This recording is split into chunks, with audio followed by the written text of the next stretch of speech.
வணக்கம் தோழர்களே. இன்றைக்கி நைட்டு பசங்களுக்கு என்ன சாப்பாடுனா பேன் கேக்குன்னு சொல்லுவாங்கள்ல, ஒன்றும் இல்லை. பேன் கேக்னால் பெரிய கம்பசுத்திரம்லாம் ஒன்றும் இல்லை. கோதுமை மாவு, எக்கு, இது வாழைப்பழம் உங்கள்கிட்ட இருந்துச்சுன்னா வாழைப்பழம் சேர்த்துக்கலாம், எந்த வாழைப்பழம்னாலும் சேர்த்துக்கலாம்.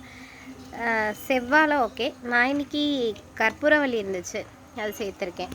ஸோ இதுதான் அந்த பேட்டர். நல்லா கொஞ்சம், அதாவது தண்ணியாக இல்லாமல் கொஞ்சம் திக்காக வந்து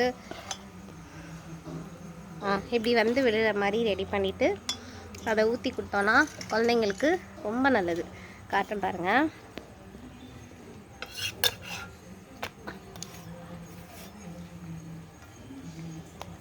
ரெண்டு எக்கு சேர்த்துருக்கேன், கோதுமை மாவு, அதுக்கப்புறம் ஒரே ஒரு வாழைப்பழம் தான் இருந்துச்சு, கற்பூரவள்ளி, அது சேர்த்துருக்கேன்.